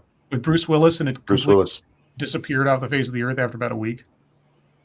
Yeah. Because when I saw that, I remember seeing the trailer for Death Wish with Bruce Willis, and it looked like it was trying to be a comedy. Yeah, it looked like Die Hard on a different street. Yeah. Die Hard Street. Let's see. Mata Winter. Oh, Lords, would you try liver and opinions? You mean onion? No. That was something my dad always threatened to feed my sister and I if we misbehaved. He's going, you're going to eat liver and onions. I'm like, no. It sounded terrible. I don't even know if it is terrible. It just sounds terrible to me because I was sort of raised with that being sort of this specter that floated over me. No, not liver and onions. Liver's not the best meat. We used to eat it a lot. Mom was anemic, so that was one of the foods we ate rather often. Let's see. We're at the 2-minute warning, guys. If you have other questions, let's see. Duck Dog says liver is delicious. Dark Allow says I find liver too gritty. Red Castry, I like liver and onions. Well, I like I say, I've never had it. It's just that the way my father talked about it, it was like the worst thing ever. So I don't know. Let's see. Oh, and by the way, if you want to see a female Death Wish, look up The Brave One with Jodie Foster. There's actually parts of that movie I like, but the ending is so ridiculous. Like, even for a movie that, where it's kind of got to go, it's a pretty stupid ending. And Mr. Scott says, Death Wish the musical. Oh, I'd be right up there with Planet of the Apes the musical. Dr. Zaius, Dr. Zaius. Oh, Dr. Zaius. Help me, Dr. Zaius. Well, guys, by the time I get done with this, we'll be at the top of the hour and thus the end of the show. Thank you, guys, for coming out tonight and joining us as you always do. Moderators, thank you for keeping an eye on things, even though our audience is the best behaved in the world. Everybody who donated, thank you so much for your generosity. It will be going towards horrible things. I'll put my body like goldfish, Dr. Pepper, and chicken pot pies. I'll add that to the list. I had a chicken pot pie the other night. I hadn't had one in a long time, so I was like, that was pretty good. Remember, guys, Minions of the Zoo after this. Will It Forge tomorrow. The Cream Stream with Irate Prostate at midnight Eastern time. I know I'm forgetting some other things. But also over on 2 Cents Plus after this, you can watch Monkey, Satsu, and Sinatra finish off Dark Souls Remastered. Start throwing out your bets as to how many times Satsu's going to die before the stream is over with. And remember, guys, tomorrow night, per usual, on Monkey's channel will be Lords of the Night at the regular time. So join us then for that. Anything else I am forgetting or we should mention before we go? No, sounds about right. Satsu? Nope. Good to go. All right. Another congratulations to P-Dog Knight for his 1-year anniversary. And, well, I guess with that, Monkey, Satsu, thank you for joining me as always. Indeed. Everyone, your lives make us sad, and we will see you tomorrow. Bye, guys. Bye, guys. And taking out my copy of Screw the Roses, Send Me the Thorns, the romance and sexual sorcery of sadomasochism. Okay, Satsu's just going to fart in the microphone. Okay. And today's secret word is... okay. Today's secret word is mouth. Mouth? Mouth. Mouth. Mouth. I